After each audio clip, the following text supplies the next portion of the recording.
So for today's presentation, I'll introduce to you our speakers. And so our presentation today is titled Using Best Practice Guidelines to Support Diversity, Equity, and Inclusion. And our keynote speakers today are Anjana and also Carolyn. So Anjana she holds the position of the National Director of Organizational Development for CBI Health. And during her 4 years with CBI Health, she has led the co-design and implementation of programs that impact team member experience.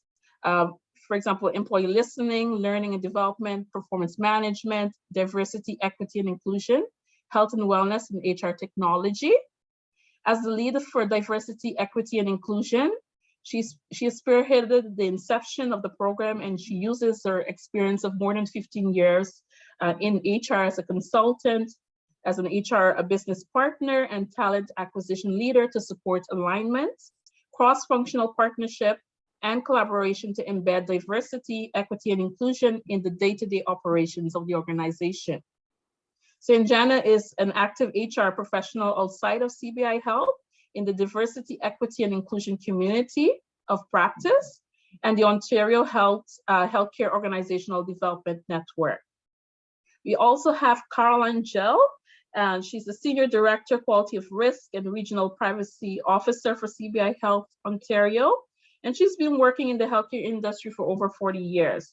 She began her career as a physiotherapist, graduating from Trinity College, Dublin, and then completing her Master's of Health Management at McMaster University in 2013, and subsequently obtaining her Certified Health Executive designation through the Canadian College of Health Leaders.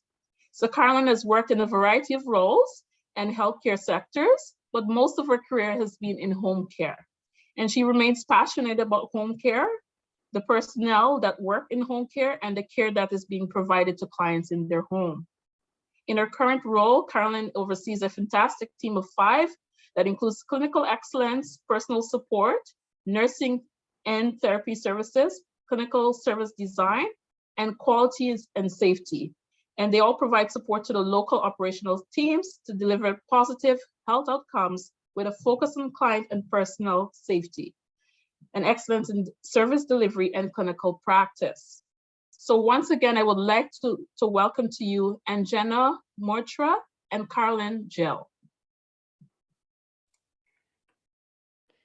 Thank you so much for that warm introduction. Caroline, I'll hand it to you to kick us off. Yes, indeed. Thanks, Anjana. So delighted to be here. Thank you all. I will tell you full transparency, my fantastic colleague, Kathy Mazza, had prepared this presentation with Anjana, but could not attend today. So I'm pinch hitting in her place. And so just take that for what is needed. So let's go ahead there, Anjana.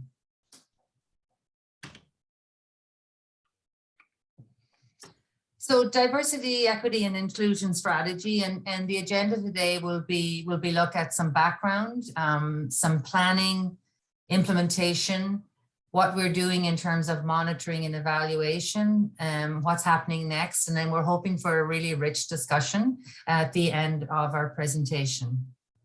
The learning objectives today will be that, to show you how we designed an informal and relevant plan incorporating best practice guidelines, how we've managed that plan in terms of engagement, successes, challenges, and impact, and how, what we've identified in terms of next steps in the diversity, equity, and inclusion needs of our organization, CBI Health.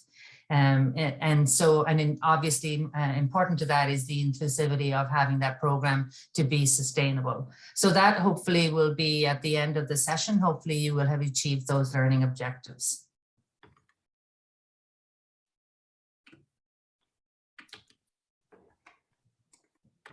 Next, there we go. And so for some background, so who are we? So CBI Health is a large national company. We have home health, both east and west across Canada. And we also have outpatient clinics that you may see in terms of storefronts, again, across Canada. And our Home Health Ontario has been a BPSO since 2012. So we have been an active BPSO since 2012 in our Home Care Ontario segment. And what you'll see today, what's really lovely and helpful and rich is the fact that it was the impetus of what we were doing in our Ontario segment that was able to, we were able to leverage that in terms of our national DE&I strategy. And so that's, so given the national scope that we have. Anything else, Anjana, you wanted to add for this one? No, I think that's great. So our purpose, promise, and value. Our purpose really is our why. It's why CBI Health is here. And so our why is that together we shape healthcare for the better. And we do that because we are focused on making meaningful differences in people's lives and supporting them in achieving their goals. Our promise really is our promise to our clients. So whether we call them clients, patients, or residents, our promise is that we will treat them with dignity, respect, and kindness. And if we particularly look at the word respect, it's from this portion of the promise that we have really pulled our D&I strategy. And then you'll see further all of our values. And so our values, again, are really what we as team members in CBI Health embody. And so again, it's the heart, it's again that word respect, you'll see the reliability, the teamwork, and the innovation. But it is also that we come together, we live up to our promise, and we have that purpose in terms of shaping healthcare for the better, but very, very much with patient-partnered care. So our initial plan, our BPSO steering committee here in CBI Health chose to implement the best practice guideline of embracing cultural diversity in healthcare, developing cultural competence. And we initially started off with a subcommittee, which was called the Cultural Support Team. And this was formed from a diverse group of team members. So we had nurses and therapists, we had admin team members, we had personal support services supervisors. So a group of people came together. And it was at the time when we were really looking to see how could we best support our team members in the community and help them with some of the challenges that we were having, but focusing around cultural competence. And so the cultural support team reviewed the best practice guideline, and we did our gap analysis. And from that gap analysis, we developed our action plan based on the recommendations. What was really, helpful and the timing was just so good was that in parallel, the National Diversity, Equity, and Inclusion, our DE&I Advisory Committee, was forming and was looking at a more national approach for our personnel. And so the chair of the cultural support team, happens to be me, was able to share the best practice guidelines, recommendations, and action plan with Anjana and her team. And it was really something then that we could kind of come together and really grow and have that more national approach and put in place strategies and components that Anjana will talk about to really bring our D&I strategy to life, but based on that foundation of the BPSO best practice guideline of embracing cultural diversity in healthcare, developing cultural competence. It's great, thank you. Anjana, is this yours or mine? This is yours.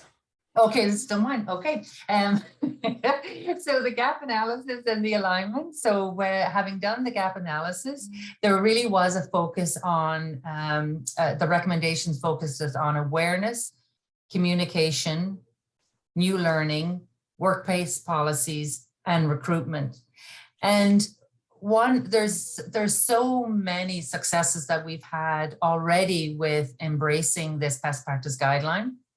But it is something that has really helped us with our strategy in terms of ensuring that those gaps are filled.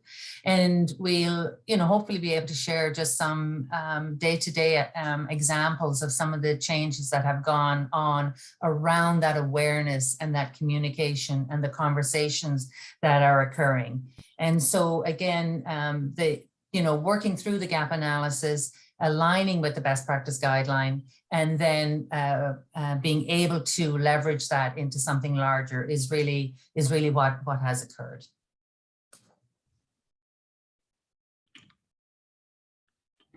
Thank you. And so before we dig into the details of the planning itself, as Carolyn had mentioned, we were on parallel journeys and, thankfully met along the way. So we wanted to share with the group a little bit about what was happening before we officially kind of crossed paths. Prior to 2020, there were more regionalized efforts associated to DEI. So as an example, we mentioned the cultural support team in Ontario. There might have been versions of this, not quite this, happening in other locations across the country.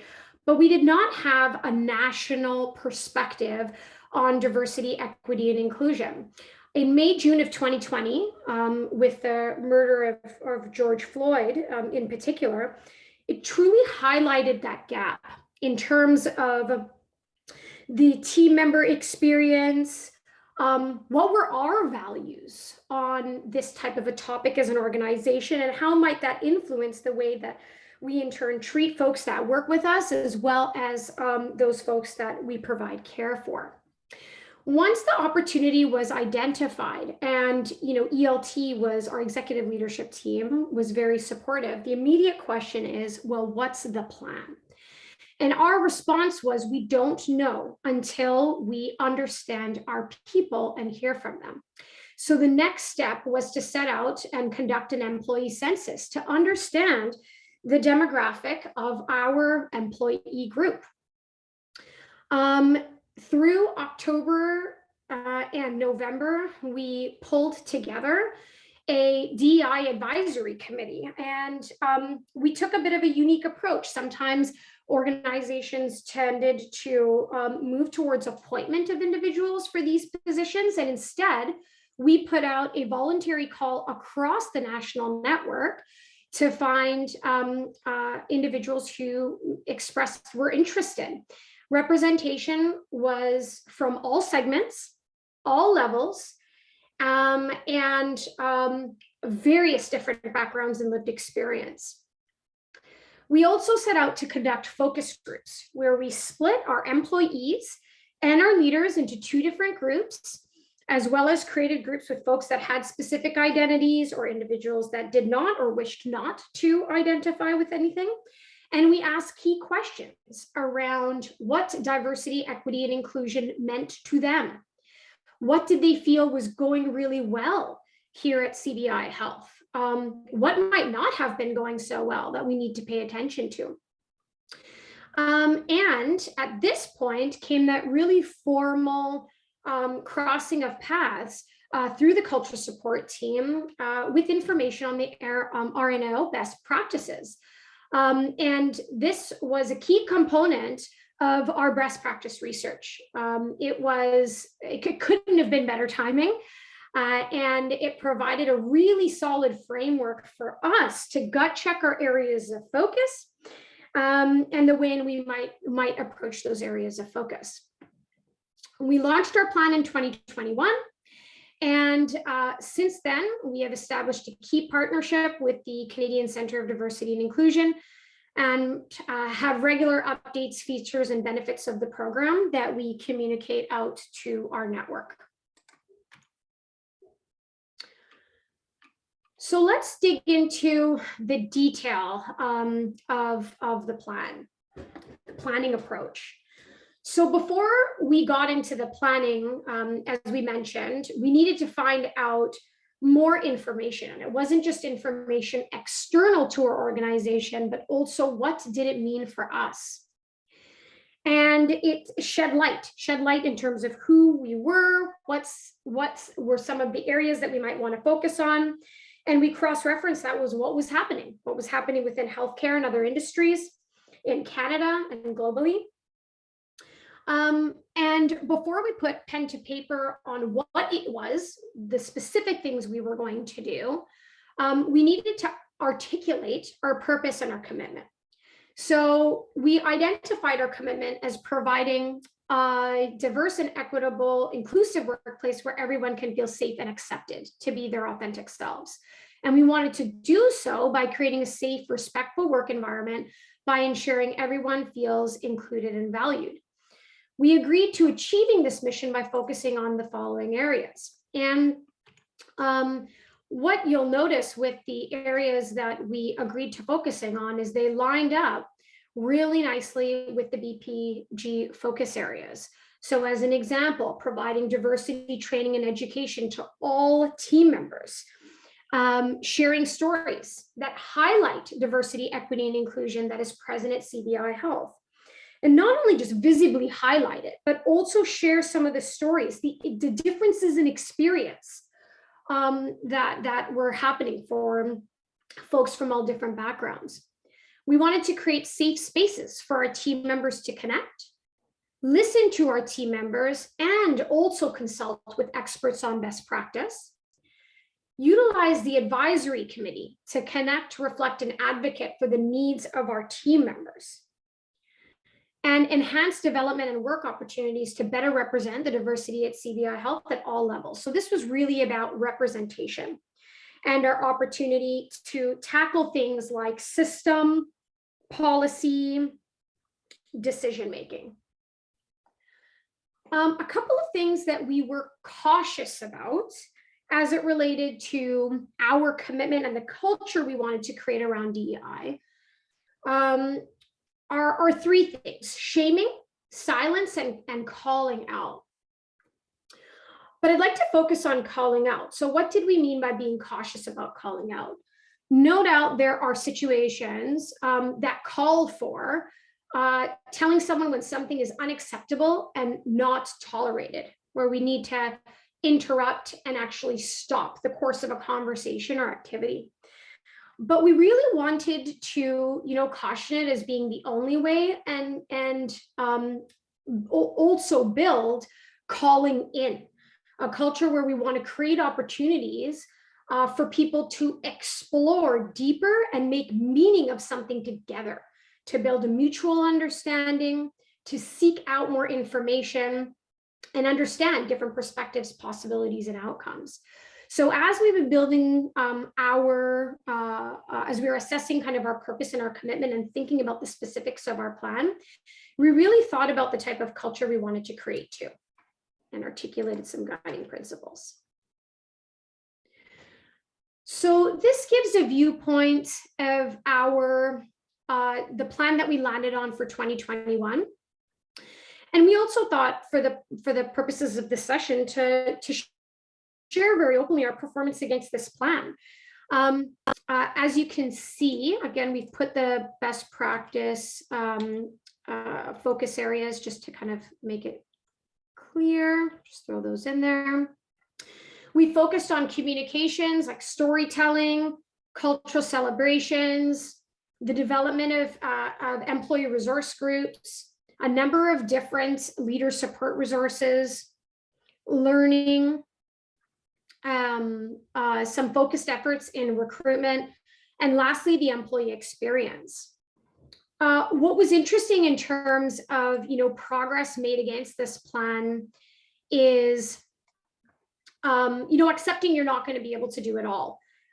There was so much to get to, and the initial steps that we decided to take were being really clear about our structure and starting to send out some immediate cadence of communication with individuals and starting to build external relationships and get learning to people. And at first we were really concerned around, geez, we're not getting out fast enough around storytelling. And what we concluded as an example on that one is we need to have some stories to tell to really successfully lean into that. And we couldn't do that in a meaningful way until we were able to share across the national network who we were, what we were setting out to do, and them believing in the content that was going to come from us. So the storytelling was slower to start, but we're heading into 2022, okay with us having, not necessarily have been able to execute against that as quickly as we were hoping. The other challenge. And Anjana, Yeah. I'm just going to jump in and Okay. I don't need to remind people that this was also during the midst of a pandemic, but I think what was again a sort of an unexpected learning was that by having the focus on DE&I across nationally and continually building and transforming that culture, that in itself was such a helpful, uplifting part in order to help personnel and team members across the country during the time of the pandemic. So that we wouldn't have set out to have asked for a pandemic, but since we had it, then it really worked in parallel. Sorry, Anjana.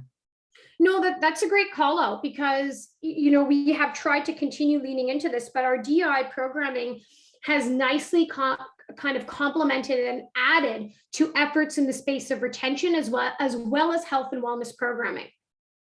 So there are definitely other ways in which this work plays into other HR programming. The last area that we've definitely had some challenges on was in and around workplace policy. So the articulation of zero tolerance and anti-racism, we had the words on the page, but what has taken us longer than we've anticipated is if we say these words, what are we changing in order to live into this? What is happening at the leader level, at the team member level, to live into zero tolerance and or being an anti-racist organization? So this was one where, as we got into it more, we decided to slow the pace to launch these in a meaningful way, where we're able to fast follow with communication and training that clearly articulates what we're going to do differently, that leans right into those two types of statements. Carolyn, anything else you'd want to add on this before I move slides? No, I think go ahead. Okay. Great. Okay, so now let's get into some of the steps we took to implement this plan. One of the key considerations our team needed to make when implementing this plan was, how are we going to structure ourselves?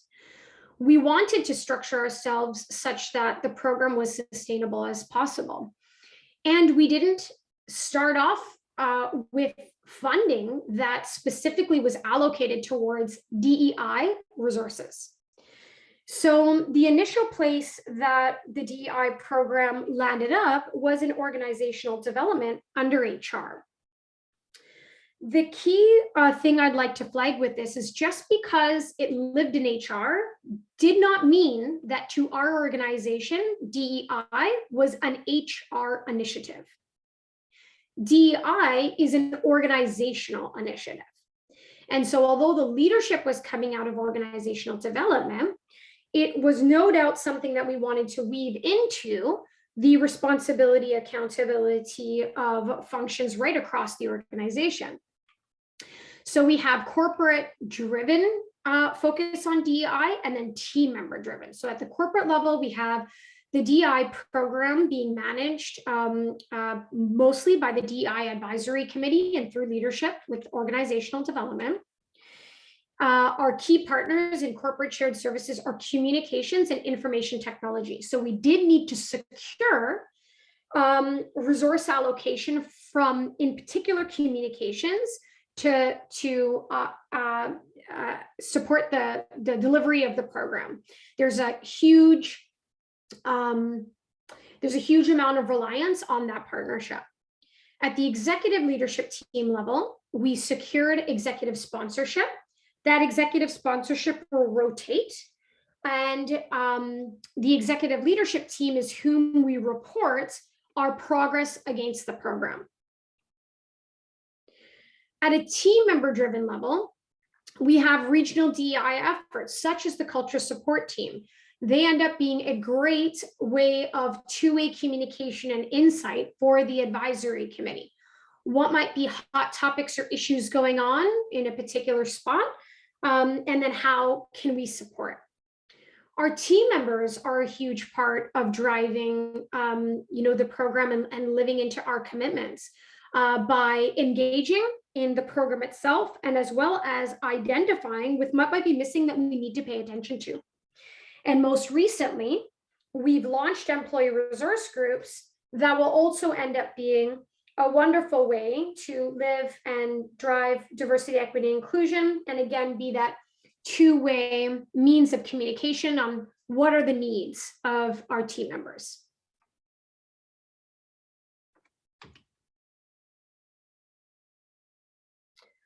So let's do a deeper dive into our structure, keeping in mind that DEI needs to be woven into the perspective by which a functional group operates.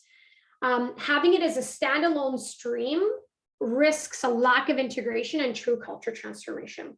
So we've tried to really think about this as we've selected DEI advisory committee members, and we engage with the executive leadership level and senior leadership levels around, what's going on with DEI and how can we help them.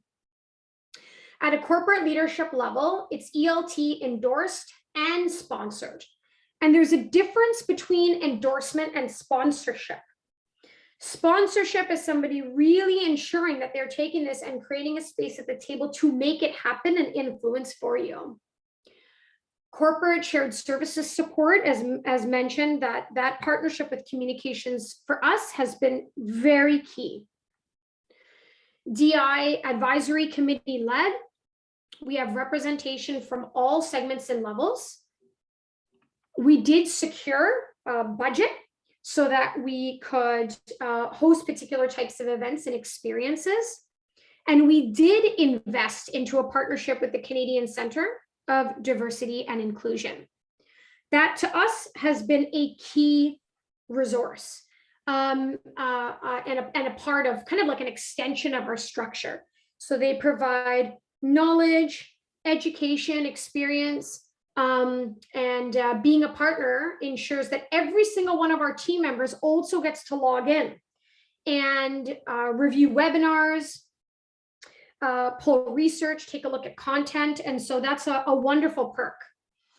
And it's irrespective of your position. So we've gotten some good feedback on that. And Anjana, I'm just keeping an eye on the time for us. It's currently 1:31. So just wanting to be sure that we do get, so we have a chance for questions at the end. Okay, great. Thank you so much for that time check. In terms of feedback engagement for the team, there's a number of ways that we've connected with our team. We've connected through the team through our engagement survey. We created a DEI benchmark for the first time. We'll do a deep dive on that momentarily.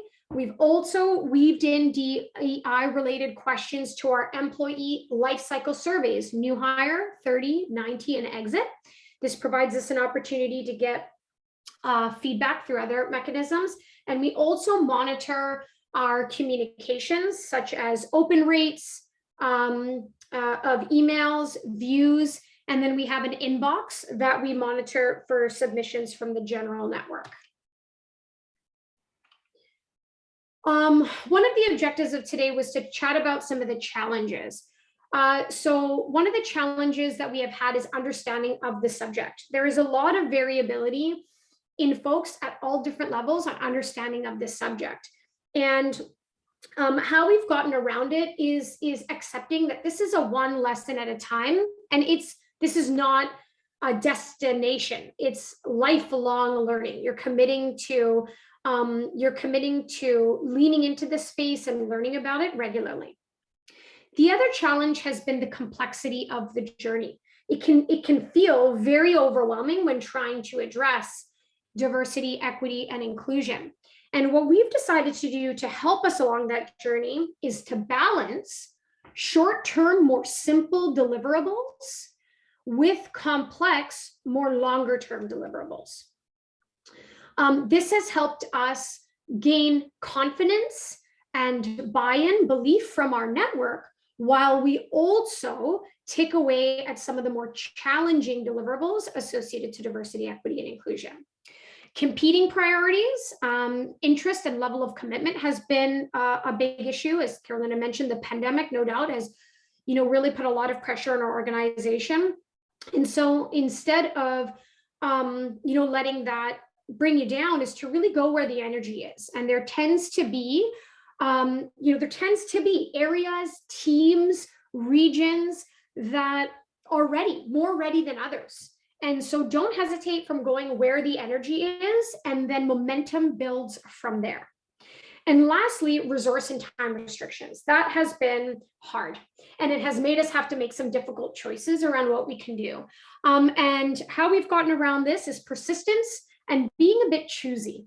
So, understanding kind of what are the things, reviewing that plan on a regular basis. At this point, we're doing it kind of every month, knowing where you may fail. And that's okay, because you have prioritized achieving something else over it, and then continuing to be persistent with formal and informal decision makers. The deeper dive on the monitoring and evaluation. So in monitoring, as I mentioned, we built in a question set into our engagement survey. So before, the only question we had was, at CBI Health, diversity is valued, the very first one. We created 5 additional ones that acknowledged diversity, equity, and inclusion, and gave us some insight into our benchmark. This will help guide us as we continue to do our work. We can use it within the formal engagement survey, but also use it if we wanted to do like a quick Survey Monkey or any other kind of survey.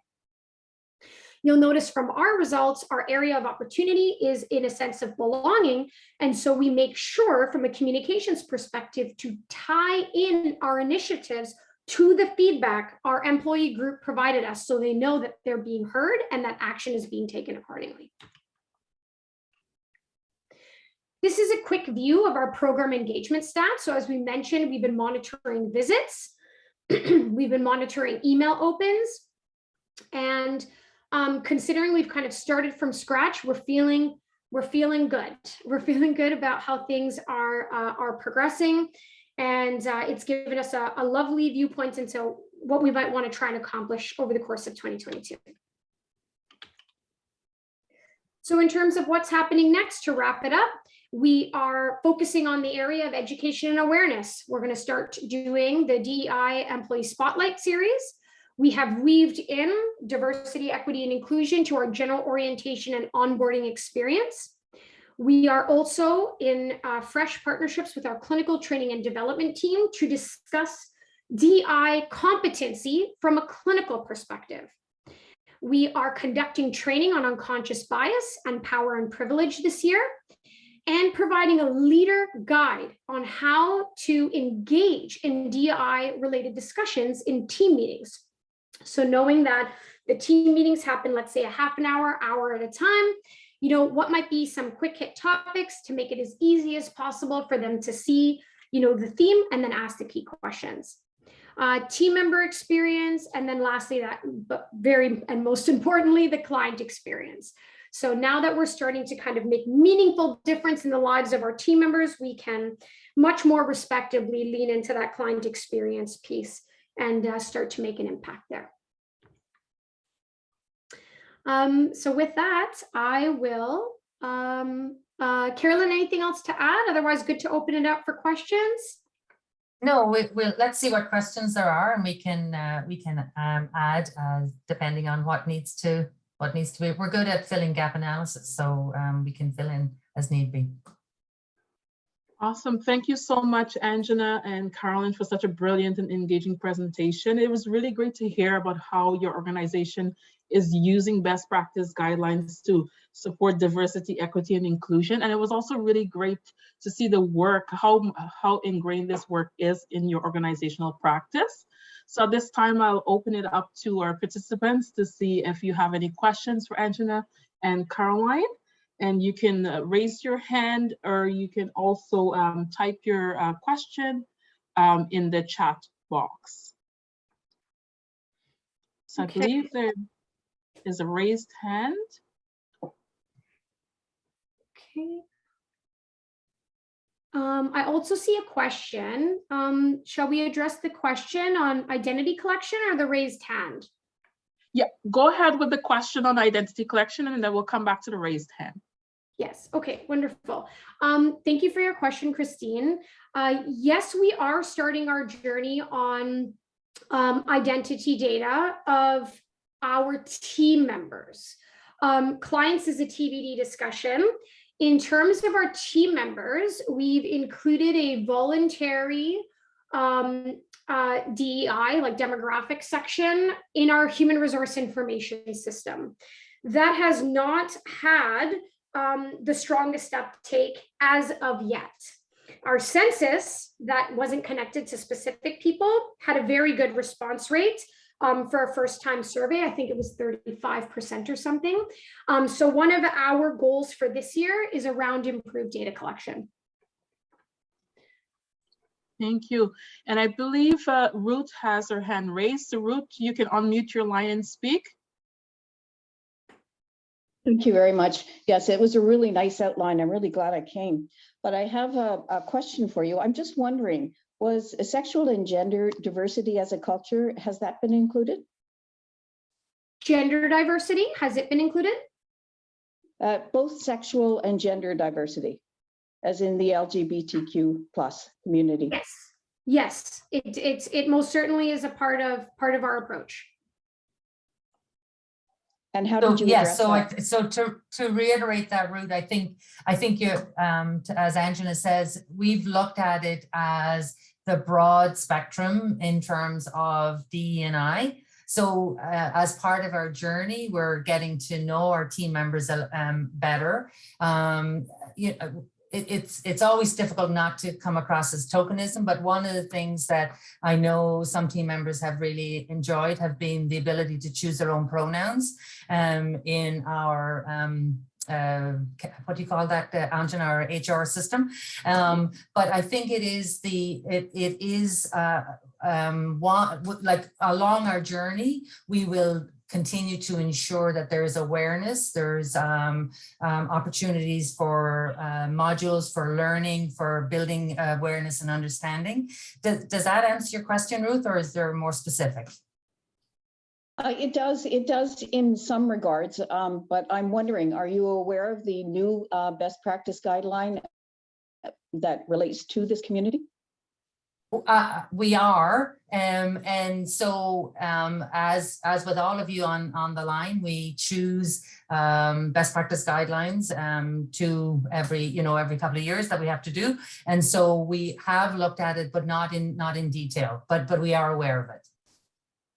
Okay, I'm just wondering if maybe that might be helpful for you as well.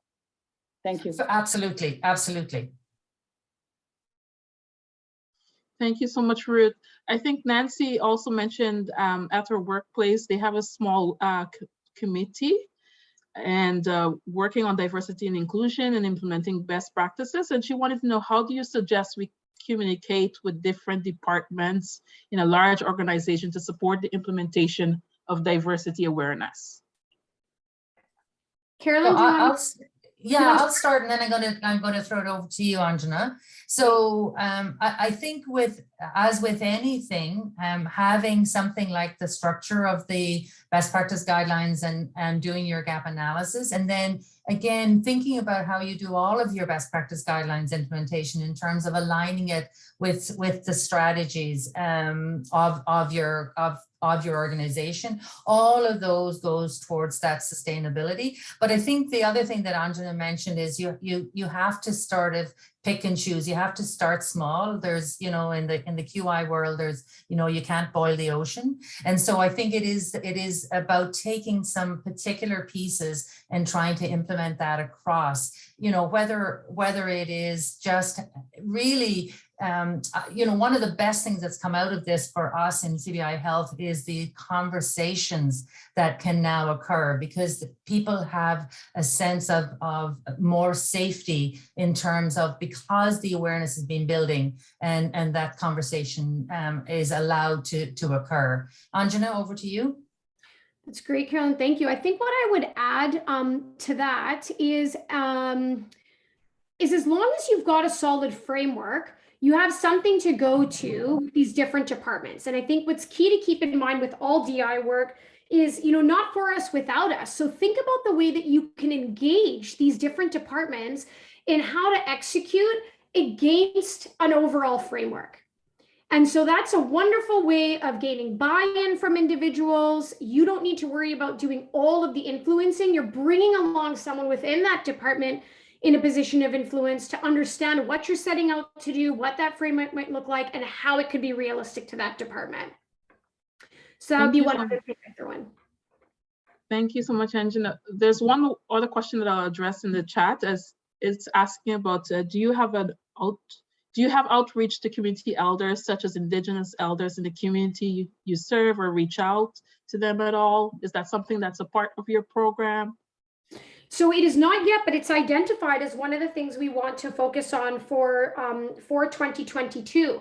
So we did some education on truth and reconciliation this year. We built out an Indigenous community resources page, and our next calls to action are guidance around how to build relationships, partner, and gain outreach to Indigenous communities directly. So this is something we've got a little bit more learning to do, and we aspire to achieve over the next year. Thank you so much, Anjana and Carolyn. So we've had a very engaging discussion today, and as we prepare to wrap up, I would like to thank everyone for taking the time out of their day to participate in this webinar. And so you will soon be receiving a link to an online survey to evaluate today's presentation. Please let us know of any suggested topics you would like us to work on. And then immediately after you've done the evaluation, you will receive the certificate of attendance for today. And just a reminder that this work is funded by the Government of Ontario. And I want to thank you all again for joining us today. On the slide is the information for CBI Health, should you want to connect with them and learn more about their diversity, equity, and inclusion program. And also, some individuals have asked about the slides. Yes, this presentation is recorded and will be posted on RNAO's website for you to be able to access it. So thank you everyone so much for joining us today. It was a really enjoyable presentation and lots of learning, and look forward to seeing you at our next webinar. Thank you.